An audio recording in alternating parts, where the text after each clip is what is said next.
진리를 사랑하시고 예수님의 재림을 기다리시는 성도 여러분 안녕하십니까? 오늘날 예수님을 사랑하고 재림을 사모하시는 사람들은 예수님이 언제 오실지에 관심이 많을 것입니다. 다음에 말씀을 보겠습니다. 베드로후서 3장 12절에서 14절입니다. 하나님의 날이 임하기를 바라보고 간절히 사모하라. 그 날에 하늘이 불에 타서 풀어지고 물질이 뜨거운 불에 녹아지려니와 우리는 그의 약속대로 의가 있는 곳인 새 하늘과 새 땅을 바라보도다. 그러므로 사랑하는 자들아 너희가 이것을 바라보나니 주 앞에서 점도 없고 흠도 없이 평강 가운데서 나타나기를 힘쓰라. 그렇다면 주님의 재림은 언제 이루어질까요? 과거 역사와 예수님께서 말씀하신 애언과 재림의 징조를 조화롭게 연구해 보면 알 수가 있습니다. 노아시대 때 사람들은 하나님의 율법을 무시함으로 인해 창조주에 대한 기억이 이 땅에서 거의 말살되어 버릴 지경이 된 적이 있었습니다. 노아 당시의 사람들의 마음의 생각이 항상 악함으로 인해 그 죄악이 하늘에 사무치게 되었습니다.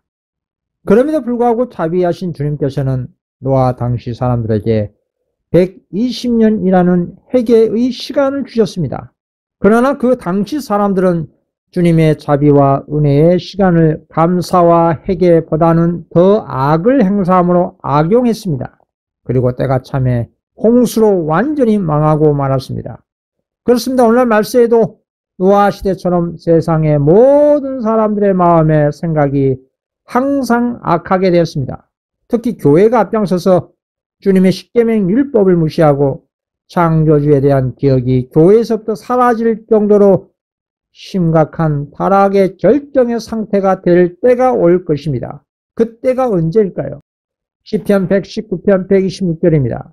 그들이 주의 법을 폐하였사오니 지금은 여호와께서 일하실 때입니다. 하나님의 십계명 율법이 교회를 중심으로 마음에 완전히 사라지게 될 때입니다.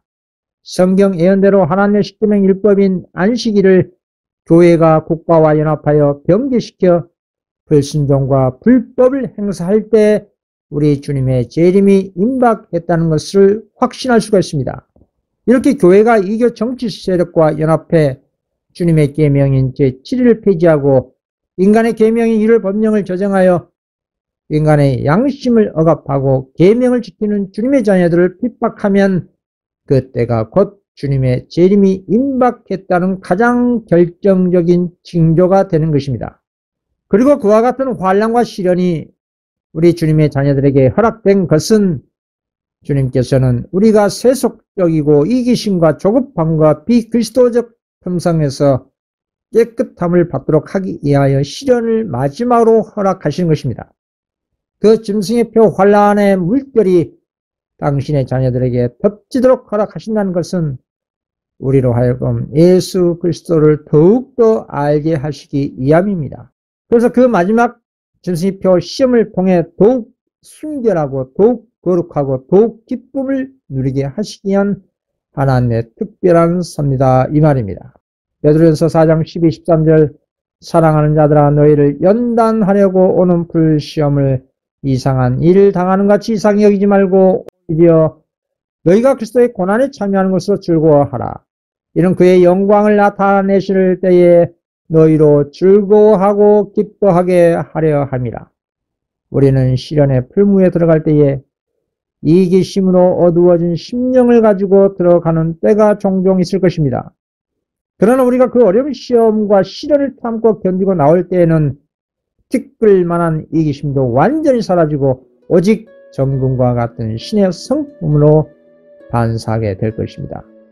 욥기서 23장 10절 그러나 내가 가는 길을 그가 아시나니 그가 나를 단련하신 후에는 내가 숨금같이 되어 나오리라.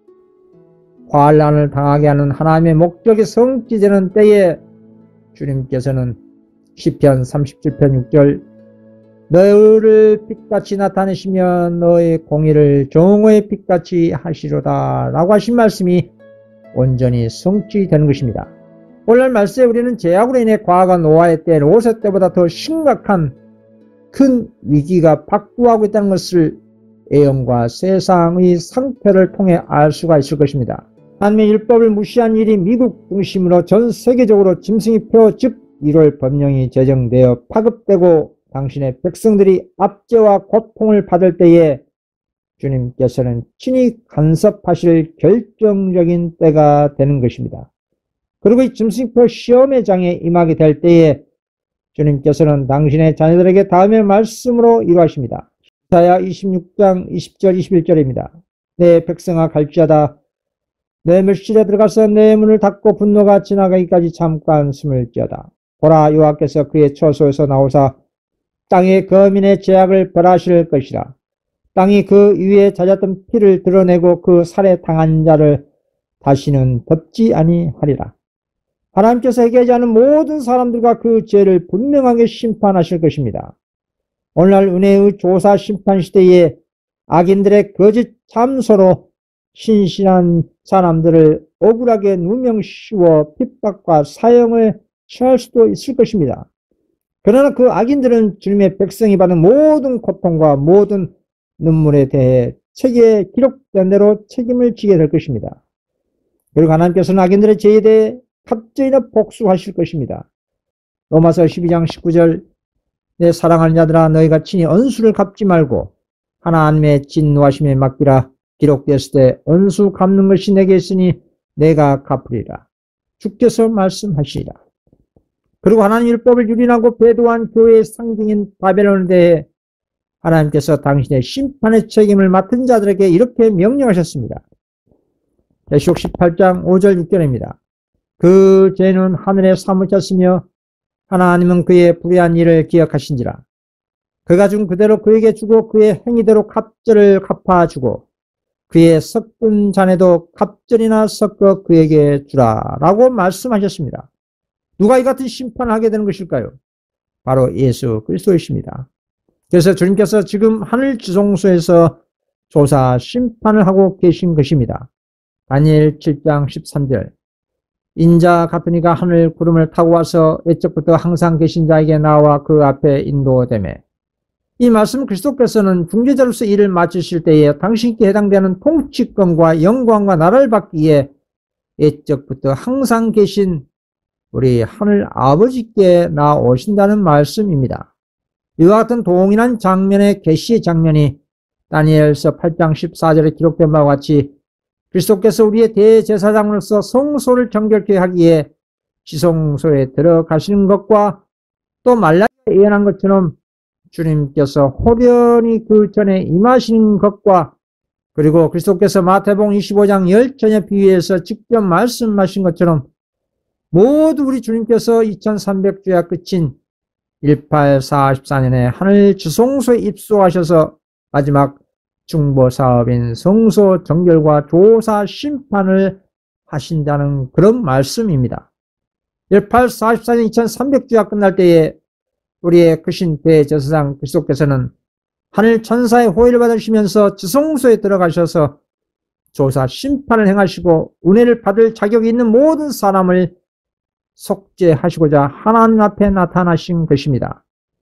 그리고 누가 영생에 합당한 자인지 믿는 자들 가운데 알곡과 가라지를 분리시키는 일을 하시고 참으로 회개하고 당신의 율법에 믿음으로 즐겨 순종한 거룩한 한 백성의 죄를 완전히 도말하고 정결케 하는 일이 곧 하늘 성소 정결 사업이라고 하는 것입니다. 이렇게 우리의 크신 대제사장이 하늘 성소에서 최종적인 구원의 후사를 가려내는 이 조사 심판 사업을 하고 계실 때에 이 땅에 있는 우리 주님의 백성들은 무엇을 해야 할까요? 그렇습니다. 죄를 버리는 특별한 회개가 이루어져야 하는 것입니다. 그리스도께서는 하늘 성소에서 마지막 봉사 사업을 하고 계시는 동안 이 땅에 있는 주님의 자녀들이 죄를 습관적으로 짓고 산다면 어떻게 그 영혼의 죄를 하늘 성소에서 도말할 수 있겠습니까? 과거 노아시대 때 120년이나 은혜 시간을 준 것처럼 오늘날 마지막 21세기는 하나님께서 주신 은혜 시간입니다. 우리는 믿음으로 하늘 지성소에 들어가야 할 것입니다. 그 거룩한 심판의 장면을 본다면 결코 오늘날 이 은혜의 인치는 이 시기에 제 가운데 있을 수가 없을 것입니다. 그리고 주님의 재림을 촉진한 기별인 하나님의 계명을 순종하며 셋째 천사 기별의 경고에 집중할 것입니다. 그래서 우리는 그리스도께서 하늘에서 성소를 정결케 하시는 일과 일치하도록 이 지상에서도 우리 자신의 영혼을 깨끗게 정결케 하는 일이 있어야 한다 이 말입니다. 우리는 이 순간에도 지구를 방문한 천사들이 우리 믿는 자들의 언행을 모두 기록하고 있다는 것을 믿음의 눈으로 볼 수가 있어야 합니다. 왜냐하면 그 천사들이 우리의 모든 언행을 책에 기록된 내용에 의해 영생과 영벌이 결정되기 때문입니다. 계시록 20장 12절에서 15절입니다. 또 내가 보니 죽은 자들이 큰 자나 작은 자나 그 보좌 앞에 서 있는데 책들이 펴있고 또 다른 책이 펴졌으니 곧 생명책이라. 죽은 자들이 자기 행위를 따라 책들에 기록된 대로 심판을 받으니 바다가 그 가운데서 죽은 자들을 내주고 또 사망과 음부도 그 가운데서 죽은 자들을 내주매 각 사람이 자기 행위대로 심판을 받고 사망과 음부도 불꽃에 던져지니 이것은 둘째 사망 곧 불못이라.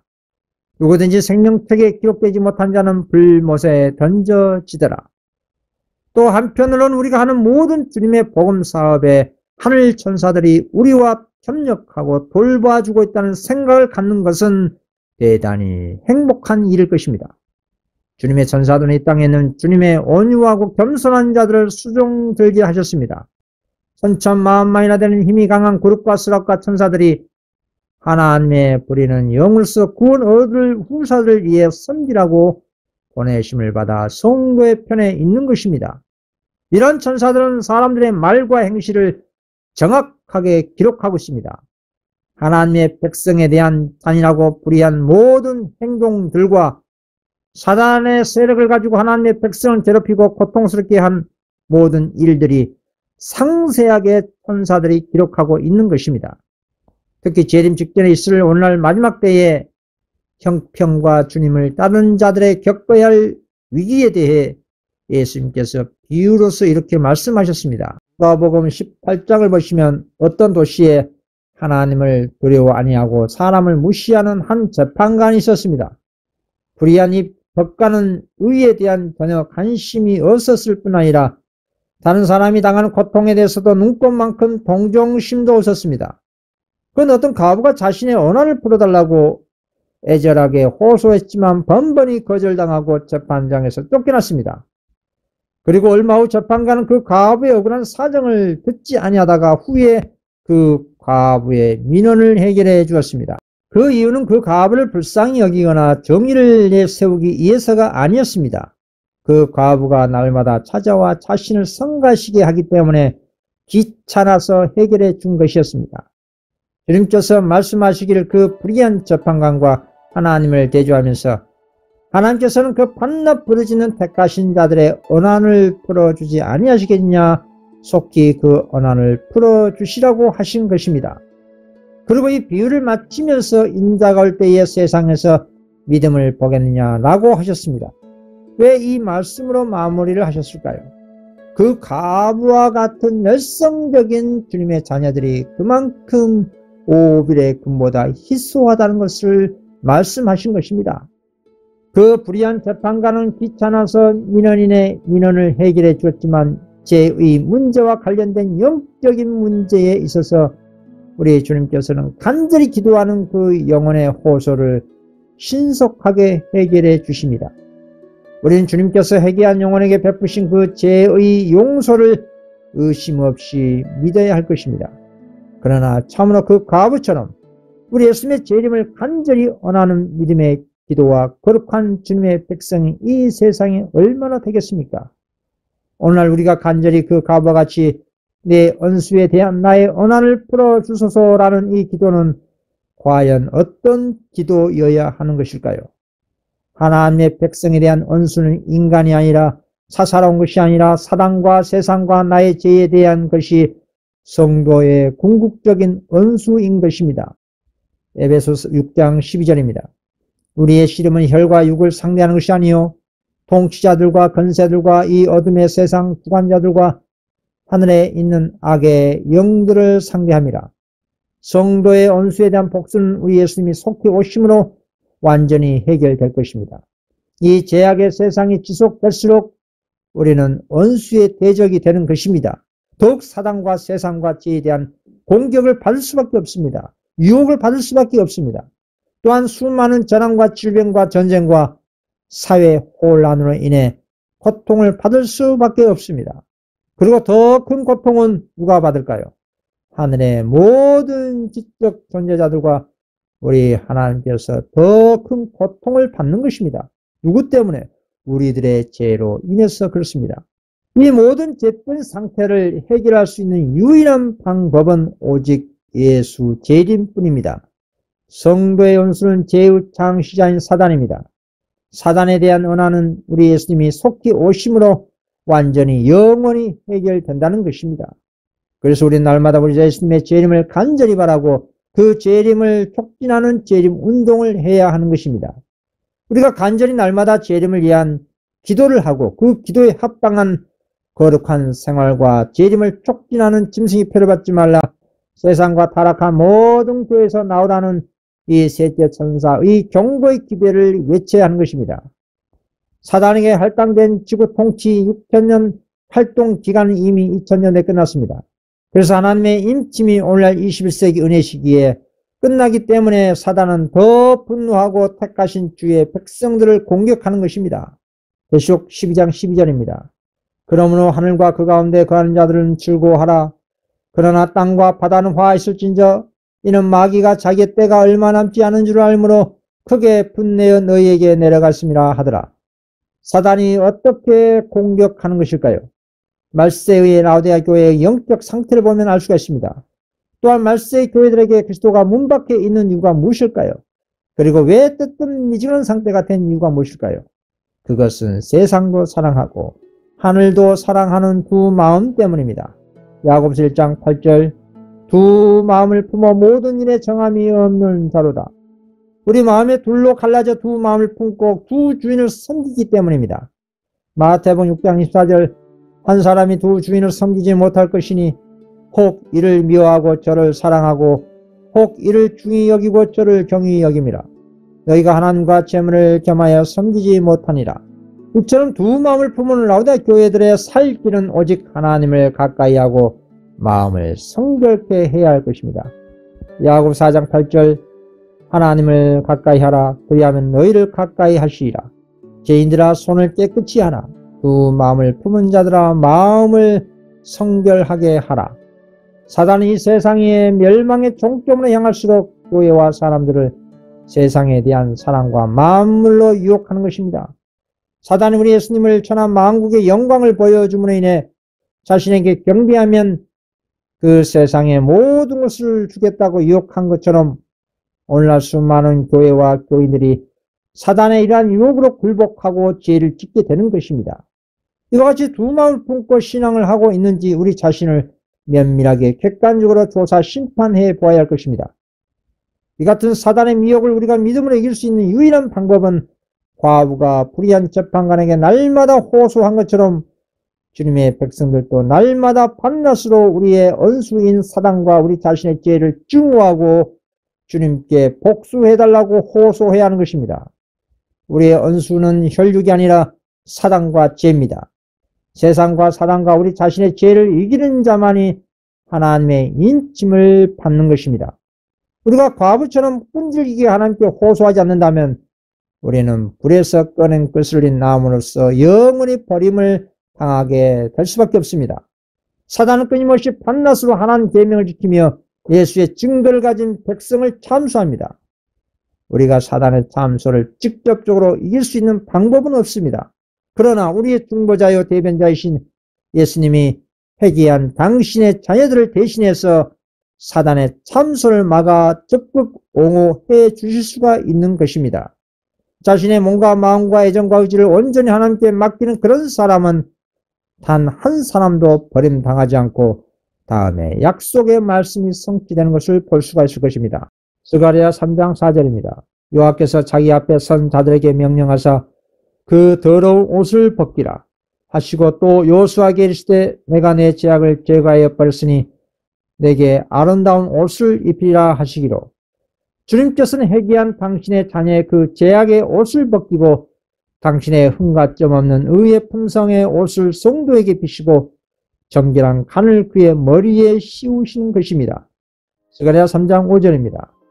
너희가 말하되 정결한 간을 그의 머리에 씌우소서 하매 곧 정결한 간을 그 머리에 씌우매 옷을 입히고 여호와의 천사는 곁에 섰더라.